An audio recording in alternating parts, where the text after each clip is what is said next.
नमस्कार, आप लोग का ऑल इंडिया स्टडी में स्वागत है। आइए आज हम हिंदी का टॉप 30 क्वेश्चन देखेंगे जो बहुत महत्वपूर्ण है, परीक्षा में बार बार पूछे जाते हैं। तो आप लोग वीडियो को अंत तक जरूर देखिएगा। सुपर फास्ट क्लास होगी, 15 मिनट में पूरा 30 क्वेश्चन कवर कर लेंगे। ये सब टॉप लेवल के क्वेश्चन होंगे जो परीक्षा में बार बार पूछे जाते हैं। तो आइए प्रश्न नंबर 1 देखते हैं। घ का उच्चारण स्थान कौन सा है? तो घ जो है क वर्ग में आता है, तो क वर्ग का जो होता है कंठ होता है, ठीक ना। तो इसका जो सही जवाब हो जाएगा कंठ। ऑप्शन नंबर बी करेक्ट हो जाएगा। अगला क्वेश्चन देखेंगे। निम्नलिखित में से कौन सा वर्ड अघोष है? ऑप्शन है च, ज, झ, ङ, अंग बोलते हैं, ठीक ना। तो देखिए ये कौन सा होगा? अघोष। अघोष वर्ग क्या होते हैं? हर वर्ग का पहला और दूसरा वर्ड क्या होता है? अघोष होता है। पहला और दूसरा वर्ड अघोष होता है, ध्यान रहे। तो अघोष जो होता है पहला और दूसरा वर्ड, और स स ह, स ये भी अघोष होते हैं, ह नहीं होता है, ठीक ना। तो इसका सही जवाब क्या हो जाएगा?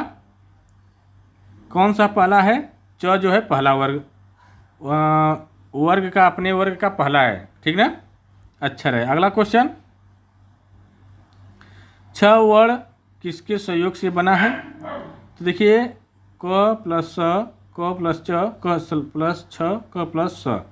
तो देखिए जो छ बना होता है आधा क और मूर्धन्य स से मिलकर के बना होता है, ठीक ना। और त्र किससे बना होता है? संयुक्त स्वर जो होते हैं छत्र ज्ञ स्र होते हैं, ठीक ना। तो जो त्र होता है आधा त और र से मिलकर बना होता है, ज्ञ होता है ज आधा और यहाँ से, और स्र जो होता है आधा स और र से मिलकर बना होता है। अगला क्वेश्चन देखेंगे। निम्न में से कौन सा शब्द तद्भव है? भ्रमर, अग्नि, भंवर, मस्तक।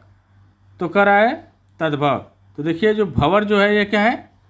तद्भव है, ठीक ना। इसका तत्सम रूप क्या हो जाएगा? भ्रमर होता है। अगला क्वेश्चन देखेंगे। एक देखिए और मेन पॉइंट जो है, ट्रिक है, जिसके ऊपर चंद्र बिंदु लगा रहेगा वह क्या होगा? तद्भव होगा, ये ध्यान रहे। जिसके ऊपर चंद्र बिंदु लगा रहेगा वह तद्भव होगा। अगला क्वेश्चन देखेंगे। इत्यादि में कौन सी संधि है? तो इति धन आदि मतलब एड़ संधि। कौन सी संधि है? एड़ संधि। तो ऑप्शन नंबर 1 करेक्ट हो जाएगा इसका। अगला क्वेश्चन देखेंगे। चराचरम अर्थात जगत में कौन सा समास है? तत्पुरुष, बहुब्रीहि, द्वंद्व और कर्मधारय। तो देखिए जो है चर और अचर दोनों इसमें है, ठीक ना। तो अर्थात यह क्या हो जाएगा? दोनों पद प्रधान है, तो इसलिए यह द्वंद्व समास हो जाएगा। जिसका दोनों पद प्रधान होते हैं द्वंद्व समास होता है। अगला क्वेश्चन देखेंगे। चौराहा शब्द में कौन सा समास है? द्विगु, द्वंद्व, कर्मधार, अव्ययी भाव। तो देखिए जिसमें संख्यावाचक आता है शब्द वो होता है द्विगु समास, ठीक ना। तो ऑप्शन नंबर 1 करेक्ट हो जाएगा। अगला क्वेश्चन देखेंगे। बुढ़ापा में कौन सी संज्ञा है? जातिवाचक, व्यक्तिवाचक, भाववाचक, समूहवाचक। देखिए जो बुढ़ापा है ना यह भाववाचक संज्ञा होगी। बुढ़ापा, बचपन, सुंदरता, लड़कपन, ये सब भाववाचक होता है। तो ऑप्शन नंबर सी करेक्ट हो जाएगा। अगला क्वेश्चन देखेंगे। वह कुत्ता मेरा है में वह कौन सा सर्वनाम है? वह कुत्ता मेरा है। तो निश्चयवाचक सर्वनाम, अनिश्चयवाचक सर्वनाम, निजवाचक सर्वनाम, संबंधवाचक सर्वनाम। तो देखिए जो है निजवाचक सर्वनाम हो जाएगा क्योंकि वह कुत्ता मेरा है, तो ये निजी बात है, ठीक ना। अगला क्वेश्चन। कवि का स्त्रीलिंग क्या होगा? कवयित्री, कवयित्री, कवित्री, कवयित्री। तो देखिए जो कवि का स्त्रीलिंग होता है कवयित्री होता है, ठीक ना। तो ऑप्शन नंबर बी करेक्ट हो जाएगा। ये परीक्षा में बार बार पूछा जाता है, प्रश्न बहुत महत्वपूर्ण है। अगला क्वेश्चन देखेंगे। बिल्ली छत से कूद पड़ी में कौन सा कारक है? छत से कूद रही है मतलब अलग हो रही है, तो क्या हो जाएगा? आपादान कारक। कौन सा? आपादान कारक हो जाएगा, ठीक ना। अगला क्वेश्चन देखेंगे। सुपर फास्ट है, super fast revision. Top 30 question है जो बहुत महत्वपूर्ण है, जो परीक्षा में बार बार पूछे जाते हैं। अगर वीडियो अच्छी लगी होगी तो चैनल को लाइक कर दीजिएगा, सब्सक्राइब कर दीजिएगा। कार्य होने प्रश्न नंबर 12 है, कार्य के होने या करने का बोध कराने वाले शब्द कहलाते हैं संज्ञा, क्रिया, विशेषण, सर्वनाम। तो देखिए जो क्या कहलाते हैं, क्रिया कहलाते हैं, ठीक ना।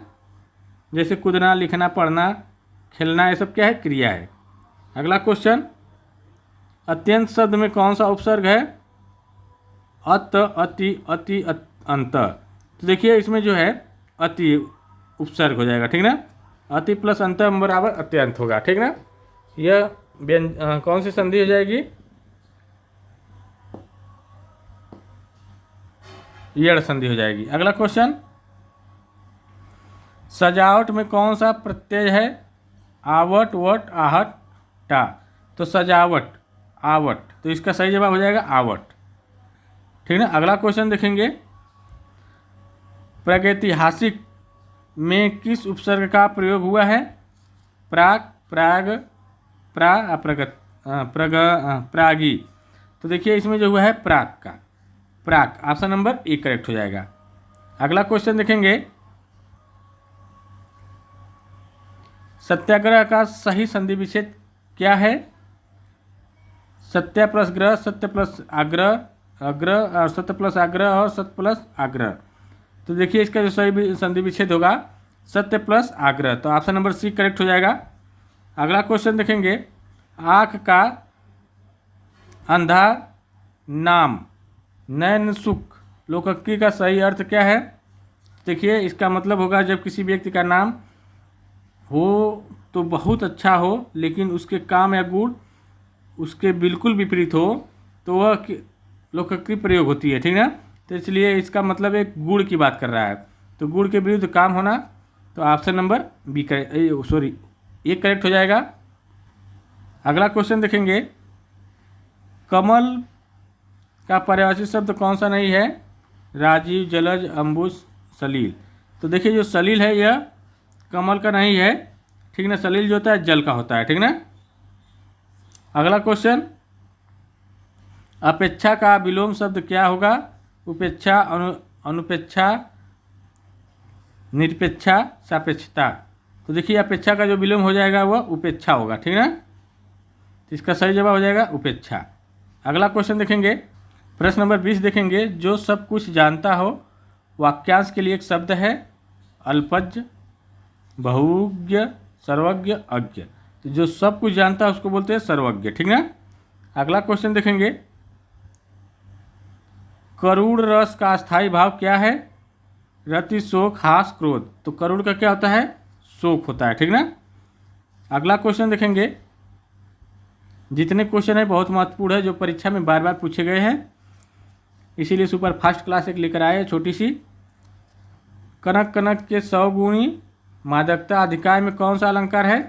तो देखिए कनक, कनक 2 बार आया है, तो एक ही शब्द का 2 अर्थ होगा, एक कनक का धतूरा होता है और एक कनक का सोना होता है, तो यहाँ पर यमक अलंकार हो जाएगा, ठीक ना। अगला क्वेश्चन देखेंगे, तरनी, तंद्रा, तट, तमाल, तरवर, बहु, छाय में कौन सा अलंकार है। देखिए त शब्द की आवृत्ति बार बार हुई है त वर्ण की, तो इसलिए क्या हो जाएगा, अनुप्रास अलंकार हो जाएगा। एक ही वर्ण की आवृत्ति बार बार होती है तो उसे अनुप्रास अलंकार कहते हैं, ठीक ना। अगला क्वेश्चन देखेंगे, छंद शास्त्र के आदि प्रेरता कौन माने जाते हैं। तो देखिए भरत मुनि, पिंगल ऋषि, पतंजलि, मनु। तो जो छंद शास्त्र के होते हैं पिंगल मुनि है, कौन है, पिंगल ऋषि, वही मुनि ऋषि। अगला क्वेश्चन देखेंगे, दोहा के पहले और तीसरे चरण में कितनी मात्राएं होती है। तो देखिए दोहा जो है उसमें पहले और तीसरे चरण में 13 मात्राएं होती है, तो ऑप्शन नंबर बी करेक्ट हो जाएगा। और इसका उल्टा जो होता है सोरठा होता है, ठीक ना, जिसमें पहले तीसरे चरण में 11 मात्राएं होती है सोरठा में। अगला क्वेश्चन, गोदान उपन्यास के लेखक कौन है। तो गोदान के कौन है, मुंशी प्रेमचंद, ठीक ना। ये परीक्षा में बहुत बार पूछा जाता है। 1936 में ये उपन्यास मतलब प्रकाशित हुआ था, ठीक ना। अगला क्वेश्चन, कवि प्रिया और रसिक प्रिया के रचनाकार कौन है? तो केशव दास, बिहारी दास, कबीर दास, तुलसीदास। तो देखिए कवि प्रिया और रसिक प्रिया के जो रचनाकार है यह केशव दास है, ठीक ना। तो ऑप्शन नंबर ए वाला करेक्ट हो जाएगा। अगला क्वेश्चन देखेंगे, चितंबरा काव्यकृत के लिए किसे ज्ञानपीठ पुरस्कार मिला था? तो देखिए चितंबरा के लिए सुमित्रानंद पंत को मिला था, तो ऑप्शन नंबर बी करेक्ट हो जाएगा। अगला क्वेश्चन देखेंगे, अष्टछाप के सर्वश्रेष्ठ भक्त कवि कौन माने जाते हैं? तो ये देखिए जो माने जाते हैं सूरदास। कौन? सूरदास माने जाते हैं अष्टछाप के सर्वश्रेष्ठ भक्त कवि, ठीक ना। अगला क्वेश्चन, आज का आखिरी क्वेश्चन है, आधुनिक युग की मीरा किसे कहा जाता है? जो परीक्षा में बहुत बार पूछा गया है, ठीक ना। तो ये जो है महादेवी वर्मा को।